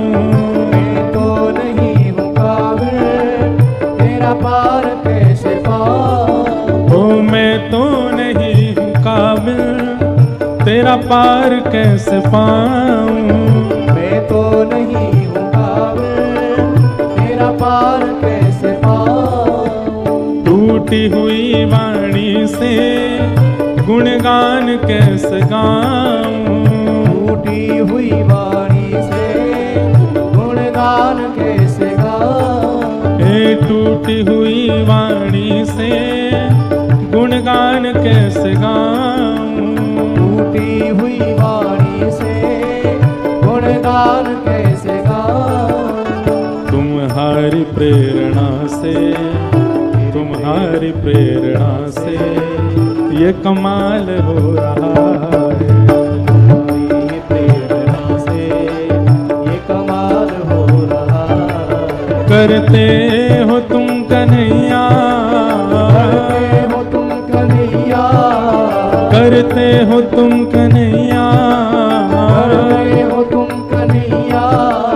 मेरा नाम हो रहा है, मेरा आपकी कृपा से सब काम हो रहा है, मेरा आपकी कृपा से सब काम हो रहा है। मेरा आपकी कृपा से सब काम हो रहा है, मेरा आपकी कृपा से सब काम हो रहा है। हाँ मेरा आपकी कृपा से सब काम हो रहा है। मेरा आपकी कृपा से सब काम हो रहा है। वैष्णव की एक पहचान है कि वो हर क्रिया, हर स्थिति, हर समय में यह विश्वास चित्त में रखता है कि ये मैं नहीं कर रहा हूं, ठाकुर जी कर रहे हैं। और एक और बात, अब इसमें कोई गलत काम करने वाला भी व्यक्ति ये सोचे कि ये भी ठाकुर जी कर रहे हैं, तो एक बार अंग्रेजों के जमाने में एक चोरी हुई बहुत बड़ी, और चोरी जब हुई तो चोर पकड़ा गया। तो जब उसके ऊपर केस हुआ तो जज साहब ने उसको सजा सुनाते समय कटघरे में बुलाया, उससे पूछा तुमने ऐसा क्यों किया? तो वो बोलता है होई सोई जो राम रचि राखा, राम जी ने जो रच रखा है वो होगा। उससे सेठ के यहां पर लाखों का जो लूटमार हुई वो लुटवाना था राम जी को, इसलिए वो हुआ। इसमें मेरी कोई गलती नहीं, राम जी चाहते थे इसलिए मैंने किया। जज साहब भी बोले अच्छा, बहुत अच्छी बात है। बोले तुमने वो वाली चौपाई नहीं सुनी? बोले क्या? विश्व कर्म प्रधान विश्व रचि राखा, जो जस करहि सो तस फल चाखा। और ऐसा कहकर के महाराज 10 वर्ष की सजा सुना दी, उसको डाल दिया। तो फिर अभिप्राय क्या है? अभिप्राय यह है कि जिस क्रिया को करने से आपको मान का अनुभव होता है, जिस क्रिया को करने से आपको आनंद का अनुभव होता है, जिस क्रिया को करने से आपको यश, वैभव, कीर्ति और सम्मान प्राप्त होता है, उस क्रिया के प्रति सदा यह भावना रखो कि ठाकुर जी करा रहे हैं। और जिस क्रिया करने से आप पाप के भागी बनते हैं, जिस क्रिया को करने से आपका अपमान होता है, जिस क्रिया को करने से समाज में आपकी निंदा होती है, कहीं ना कहीं उसको अपना प्रारब्ध समझो। इस प्रकार से व्यवस्थित अपना जीवन करेंगे तो फिर दूषित क्रिया होगी ही नहीं हमसे। अर्जुन का एक सूत्र अपना लीजिए। अर्जुन भगवान के पास द्वारिका गया और द्वारिका में जाके चरणों में गिर गया, तो भगवान ने कहा भैया क्यों आए हो? बोले महाभारत का युद्ध होने वाला है।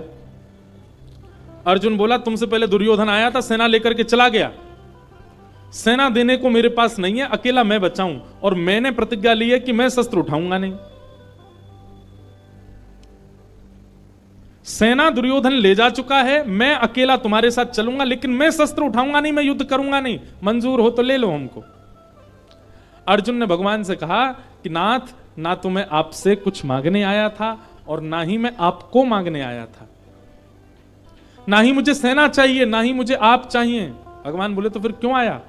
अर्जुन बोला महाभारत का युद्ध होने वाला है नाथ, उस महाभारत के युद्ध में मैं क्या करूं, कैसे करूं, कब करूं, कहां करूं, मुझे नहीं पता। उसके लिए आप ही मेरे निर्देशक बनो। मैं ना आपसे मांगने आया हूं, ना आपको मांगने आया हूं, मैं खुद को देने आया हूं कि मुझे स्वीकार करो और मुझे बताओ कि मैं क्या करूं। और इसी बात ने अर्जुन को महाभारत का युद्ध जितवा दिया।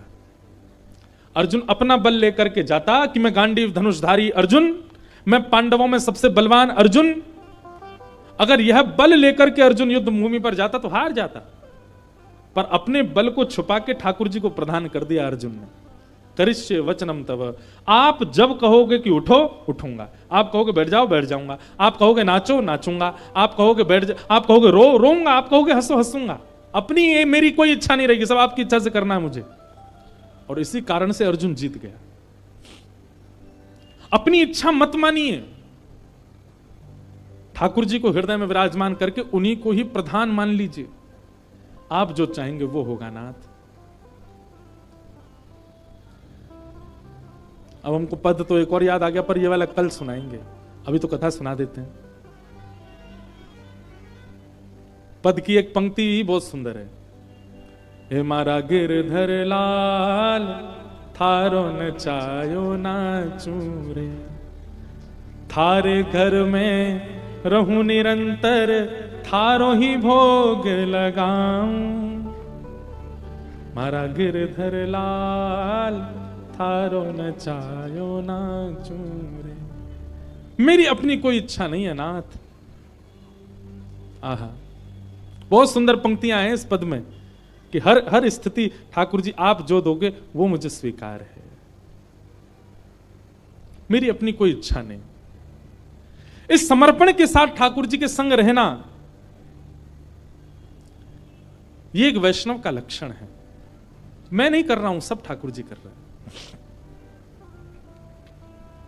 भगवान ने उत्तरा के गर्भ के बालक की रक्षा की।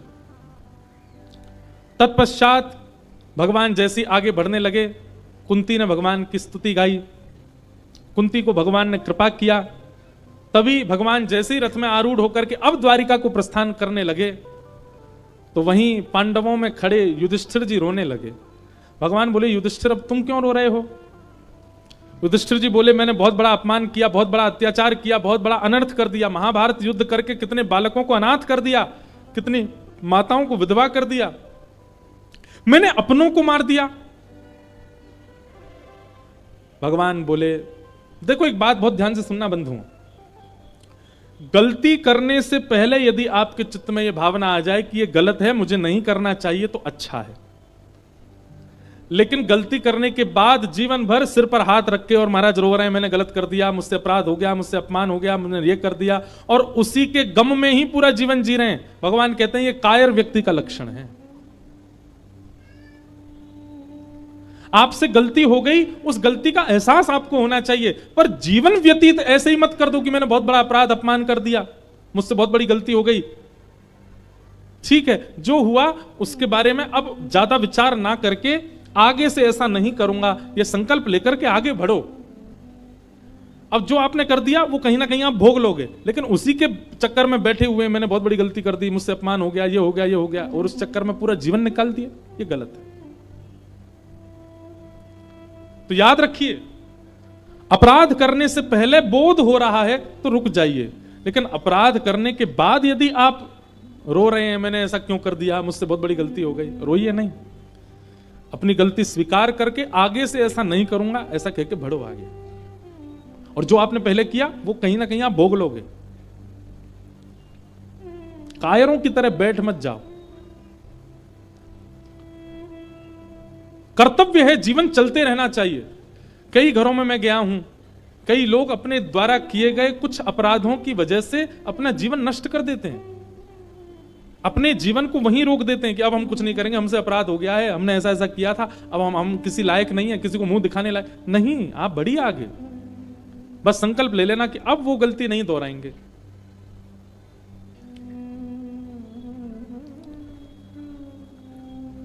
युधिष्ठिर, युद्ध से पहले अर्जुन के मन में यह बात आई थी कि यह गलत है, मुझे इनको नहीं मारना चाहिए, तो मैंने उसको ज्ञान उपदेश किया। लेकिन सब कुछ हो जाने के बाद, इतनी माताएं विधवा हो गई, इतने बालक अनाथ हो गए, उनके पति, उनके पिता मारे गए, अब तुम सोच रहे हो कि मैंने बहुत बड़ी गलती की। अब सोचने से क्या फायदा, जब चिड़िया चुग गई खेत। तब भगवान बोले, अब मैं दोबारा से गीता तो नहीं सुनाऊंगा। युद्ध करने से पहले शंका हुई थी अर्जुन को तो मैंने गीता सुनाई थी, अब युद्ध करने के बाद शंका हो रही है तो मेरा भक्त गीता सुनाएगा, मेरा भक्त बचाएगा अब तो। और भगवान युधिष्ठिर आदि समस्त पांडवों को लेकर के रणभूमि में गए भीष्म पितामह के पास। देखो बंधुओं, क्रिया करने से पहले समझा देना ये सामान्य बात है, पर क्रिया बिगड़ने के बाद उसको संभलवाना ये विशेष बात है। घर में कोई सब्जी बना रहा है और सब्जी बनाने से पहले माँ आकर के बता दे इसमें इतना नींबू डाल देना, इतना नमक डालना और इतना हल्दी डालना, इतनी मिर्च डालना, ये एक बात है। लेकिन बालक ने पूरी सब्जी बिगाड़ दी, अब बिगड़ी हुई को संभलवाना, ये विशेष बात है। ठाकुर जी की क्रिया क्या है, बहुत ध्यानपूर्वक सुनिएगा। एक सूत्र दे रहे हैं हम। ठाकुर जी क्या करते हैं, बिगड़ने से पहले समझा देंगे, लेकिन बिगड़ जाने के बाद ठाकुर जी हाथ खड़े कर देते हैं, अब मेरे पास मत आवे, अब तो तेने बिगाड़ दियो। बिगड़ जाने के बाद तो भक्त ही काम आएंगे, बिगड़ जाने के बाद तो संत ही समझाएंगे, बिगड़ जाने के बाद तो वैष्णव ही संभाल सकता है, ठाकुर जी नहीं संभालते। ठाकुर जी पे तो एक ही बात है, मैंने पहले ही सब जगह ग्रंथों में कह रखा है ऐसा ऐसा मत करो, फिर भी तुम कर रहे हो, अब मेरी क्या गलती। लेकिन जब सब गलतियां कर देते हैं तो फिर संत कहते हैं आओ बैठो, हम बताते हैं अब तुमको क्या प्रायश्चित करना है, अब कैसे जीवन जीना है। रंगोली बनाने से पहले बालकों को समझा दिया जाए ऐसे बनाना, ये एक बात है, पर रंगोली बिगड़ जाने के बाद संभलवाना ये विशेष बात है। भगवान ने हाथ खड़े कर दिए, बोले युधिष्ठिर अब मैं नहीं समझा पाऊंगा तुमको, लेकिन तुम्हारा शोक और इन सब पांडवों का शोक ये दूर करने की क्षमता मेरे एक वैष्णव में है, और वो मेरी प्रतीक्षा कर रहा है। कौन? भीष्म पितामह। बंधु, हमारे रामानुज संप्रदाय में एक भक्त हुए, उनका नाम था श्री लालाचार्य जी। क्या नाम था? लालाचार्य। श्रीमद रामानुजाचार्य जी महाराज के परम शिष्य थे श्री लालाचार्य जी। बहुत ध्यानपूर्वक सुनिएगा। लालाचार्य जी को रामानुजाचार्य जी ने एक दिन आज्ञा दी। क्या आज्ञा दी? बोले जितना तुम भगवान को मानते हो उससे 1000 गुना ज्यादा उनके वैष्णव भक्त संतों को माना करो। लालाचार्य जी बोले कोई चिकनी चुपड़ी बात नहीं करूंगा गुरुदेव, पर यह मुझसे हो नहीं पाएगा, मैं भगवान से 1000 गुना ज्यादा किसी को नहीं मान सकता। तो रामानुजाचार्य जी बोले 1000 गुना नहीं मान सकते तो 100 गुना ज्यादा मान लो, भगवान से 100 गुना ज्यादा श्रेष्ठ वैष्णवों को संतों को मानो। लालाचार्य जी बोले क्षमा करें मैं ये भी नहीं कर पाऊंगा। बोले 10 गुना ज्यादा मान लो। बोले क्षमा करें ये भी नहीं हो पाएगा। अच्छा ठीक है, तुम एक काम करो, तुम 1000 गुना 100 गुना 10 गुना ज्यादा मत मानो संतों को, भगवान के समान तो मान सकते हो। जितनी आराधना जितनी अर्चना तुम भगवान करते हो उतनी आराधना अर्चना उतने भाव तुम संत वैष्णव और भक्तों के प्रति रखो। लालाचार्य जी बोले गुरुदेव क्षमा करें, मैं भगवान के समान भी नहीं देख पाऊंगा संतों को। तो रामानुजाचार्य जी बोले क्या करें फिर? अच्छा तो फिर ठीक है, तुम 1000 गुना मत मानो, 100 गुना मत मानो, भगवान के समान भी संतों को मत मानो, पर तुम जैसे जितना अपने मित्रों को, भाइयों को, बंधुओं को, प्रेमियों को मानते हो उतना प्रेम तो संतों से वैष्णवों से कर सकते हो ना। लालाचार्य जी बोले हाँ ये कर सकता हूं। जैसे भाई बंधु सखा मित्र हैं वैसे मैं संत वैष्णव और तिलकधारी तुलसीधारियों को मान सकता हूं। भगवान के समान और भगवान से ज्यादा नहीं मान सकता, पर शास्त्र आज्ञा करते हैं। आप लोग भी बहुत ध्यान से सुनो, ठाकुर जी से ज्यादा, ये लीला तो आगे सुनाऊंगा, पर एक बात आप लोग सुनो, ठाकुर जी से ज्यादा ठाकुर जी के वैष्णवों को मानने से ठाकुर जी और जल्दी प्रसन्न होते हैं। हां, वो वैष्णव अपने आप को ठाकुर जी से ज्यादा पुजवावे तो गलत है, तो अपराध है। आपके मन में अपने आप भावना आ जाए, आपके बिसौली में कोई कंठीधारी आवे, आपके बिसौली में कोई हरिद्वार से वैष्णव आ जाए, तो जितने प्रसन्न आप वृंदावन बिहारी को देख करके होते हैं उतने प्रसन्न उसको देख करके हो गए, तो निश्चित समझ जाना आपकी भक्ति लग रही है आपको, इसीलिए वैष्णवों को देख के आप प्रसन्न हो रहे हो। पर लालाचार्य जी ने स्पष्ट कर दिया मैं भगवान से ज्यादा नहीं मान सकता किसी भक्त को और भगवान के समान भी नहीं मान सकता। तो गुरुदेव ने आज्ञा की तो भगवान से ज्यादा भगवान के समान मत मानो, अपने भाई बंधु सखाओं के सम मान लो। लालाचार्य जी बोले ये कर लूंगा मैं। और वो उसी दिन उसी क्षण से जो भी तिलकधारी दिखाई देता, जो भी कंठी वाला दिखाई देता, जो भी नाम जापक शिखा वाला दिखाई देता, जिस किसी के भी किंचित भेष में कहीं वैष्णवता होती, लालाचार्य जी उसको ऐसे हृदय से लगाते जैसे कुंभ का बिछड़ा भाई मिला हो। सामने वाला पूछ रहा अरे भाई जानना पहचान तुम? अरे नहीं तुम तो मेरे भैया हो। अपने गुरु की आज्ञा का इतना पालन किया कि फिर जो मिला वैष्णव रूप में उसको भाई के समान ही प्रेम किया लालाचार्य जी ने।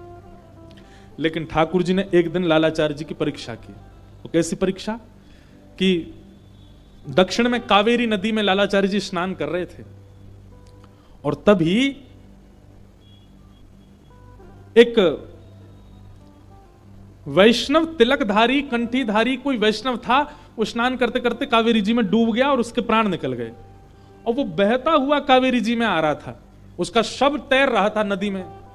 लालाचार्य जी यहां पर संध्या उपासन कर रहे थे, तभी उन्होंने नेत्र खोल करके देखा कि सामने एक शव जा रहा है और उस शव का अता पता कुछ नहीं है, पर उसने गले में कंठी पहन रखी है और माथे पर थोड़ा थोड़ा तिलक लगा हुआ है। तो लालाचार्य जी उसको देखते ही फूट फूट करके रोने लगे और चिल्ला चिल्ला के हल्ला करने लगे, मेरा भाई चला गया, मेरा बंधु चला गया, मेरा सखा चला गया। कूद पड़े, सब रोकने लगे, अरे जान ना पहचान, पता नहीं किसका शव है, तुम कहां जा, अरे नहीं ये मेरा भाई है। उनकी निष्ठा इतनी हो चुकी थी वैष्णवों के प्रति कि अब किसी का शव भी देख रहे हैं तो उसी भांति रो रहे हैं जैसे कोई सगे भाई के जाने पर रोता है। लालाचार्य जी उनके शव को लेकर के आए और अपनी गोद में उनका सर रख के इतना रोए, नगर के लोग सब उपहास करने लगे, नगर के लोग आकर के सब तमाशा देख रहे हैं। बोले बताओ, एक अनजान व्यक्ति को अपने भाई के भांति प्रेम कर रहे हैं। पर लालाचार्य जी तो हर वैष्णव को अपना भाई मानते थे, गुरु को वचन दिया था कि भगवान से ज्यादा नहीं मान सकता पर अपने भाई बंधुओं के समान मान लूंगा संतों को। घर परिवार के लोगों ने लाख मना किया लेकिन फिर भी लालाचार्य जी ने उनका संस्कार किया, अपने केश छेदन आदि कराए और जो क्रिया एक घर का सदस्य करता है ठीक वैसी क्रिया पिंडदान आदि सब करने लगे। अपने गोत्र से ही उसका गोत्र बोल करके उसका पिंडदान आदि सब कर दिया।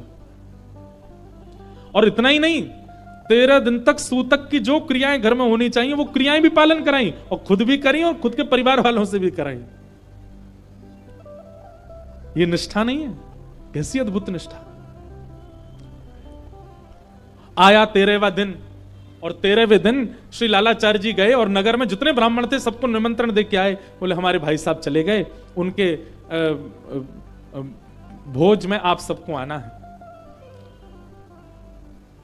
सब ब्राह्मण बोले ठीक है भैया, इनके भैया गए उसमें जाएंगे। तभी एक उनमें चतुर ब्राह्मण था, उसने कही बोले लालाचार्य जी का तो कोई भैया ही नहीं है, इनका कौन सा भाई चला गया जिसके प्रीति भोज, जिसके भोज में हम लोग जाएं। और हम लोगों का आचरण शुद्ध है, हम लोगों की विचारधाराएं शुद्ध हैं, ऐसे थोड़ी किसी का नाम गोत्र नहीं पता, किसी के भी चलते फिरते आदमी के उसमें हम चले जाएंगे। यहां पर लालाचार्य जी ने सारी व्यवस्था कर रखी थी, ब्राह्मण आएंगे, 13वां दिन है, शुद्ध पवित्र होना है आज प्रसाद पवा के। लेकिन कोई भी नहीं आया। जब कोई भी नहीं आया तो लालाचार्य जी ने पूछवाया कि कोई क्यों नहीं आया। तब पता चला कि सबने यह सोच, सबको यह पता चल गया कि वो आपके भैया नहीं थे, आपने तो ऐसे ही राह चलते का संस्कार कर दिया, उसके भोज में बुला रहे हो ऐसे, इसलिए ब्राह्मण नहीं आए। तब लालाचार्य जी रोते हुए अपने गुरुदेव रामानुजाचार्य जी के पास गए और जाकर के कहा, गुरुदेव मैंने तो आपको दिए हुए वचन का पालन किया कि मैं कंठीधारी तिलकधारी जो दिखेगा उसको अपना भाई मानूंगा, मैंने तो अपने नियम का पालन किया, पर यह समाज कहीं ना कहीं से इस बात को दावे से प्रस्तावित करवा रहा है कि मेरा नियम गलत है। मैंने एक कंठीधारी को अपने भाई मान करके सब क्रिया उसकी की, उसके 13वें का भोजन था, कोई भी पानी नहीं आया, यह जानकर कि मेरे सगे भाई नहीं थे।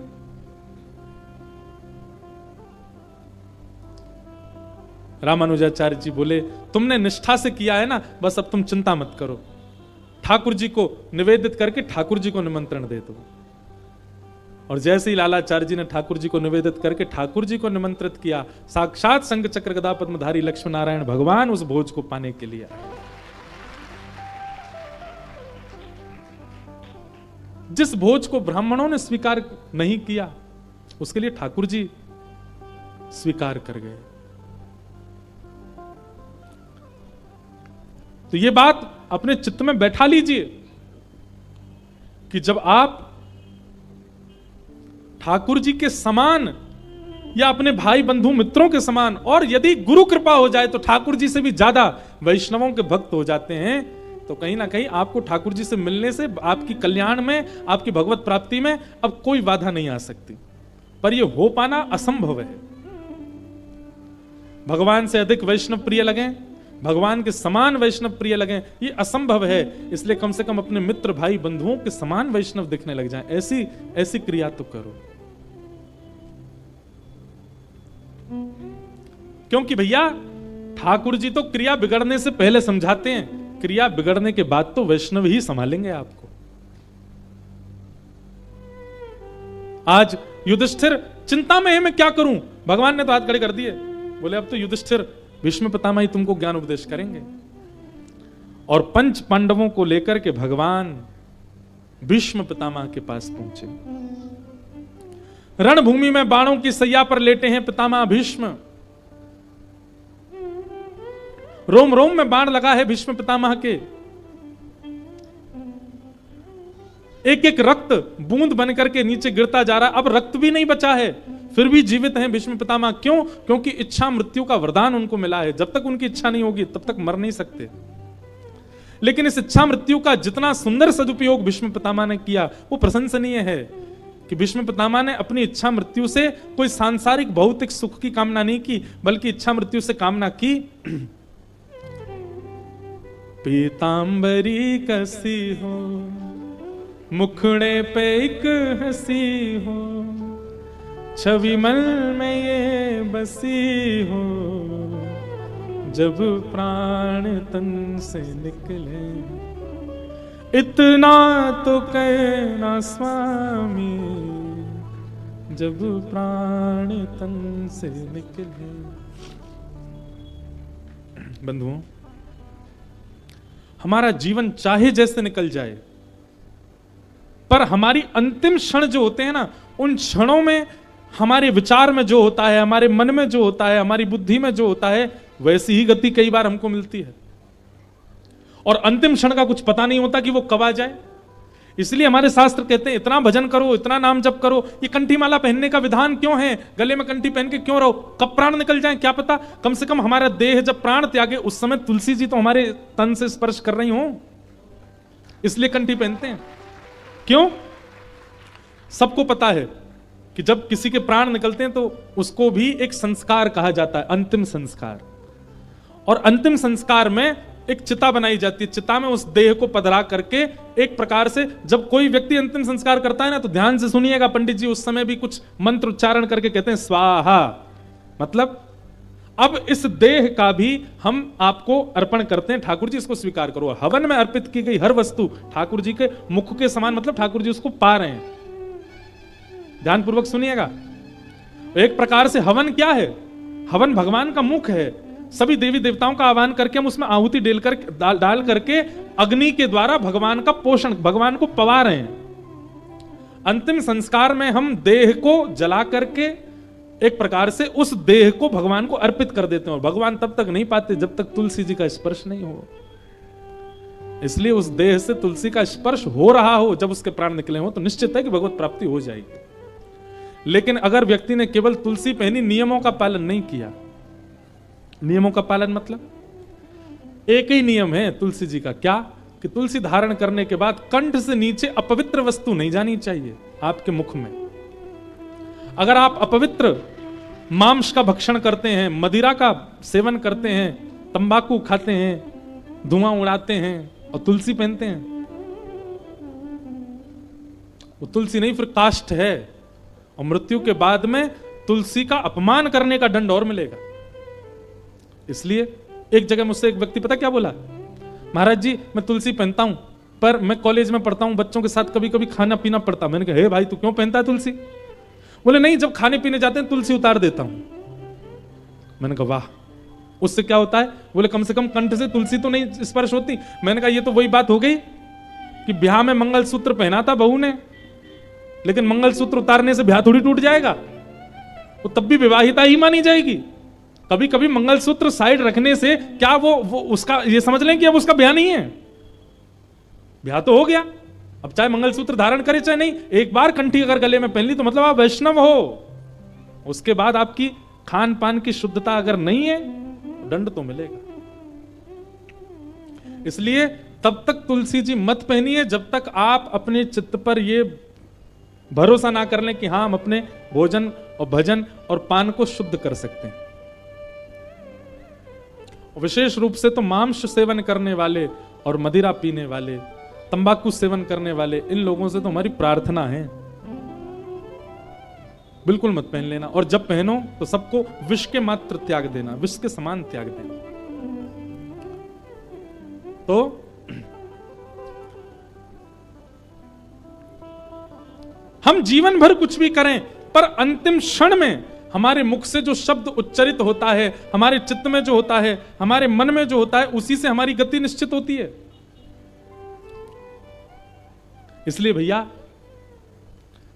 हर दिन ठाकुर जी से एक प्रार्थना करो, क्या कि नाथ जब मेरे प्राण निकलने वाले हो ना, आप मुझको अभी बिल्कुल मत मिलना, मैं वृंदावन जाऊं मुझे मत दिखना, मैं हरिद्वार जाऊं मुझ पर कृपा मत करना, जीवन भर मेरा ऐसे ही चलने दो, कोई बात नहीं, आप मत मिलना। पर नाथ जब मेरे प्राण निकल रहे हो ना, जब मेरी अंतिम श्वास चल रही हो, मुझे नहीं पता कहां निकलेंगे, कैसे निकलेंगे, कब निकलेंगे, आपको पता है, बस मेरी इतनी इच्छा मान लीजिए नाथ कि जब मेरे प्राण निकले ना, तब आप मेरे सामने आ जाना।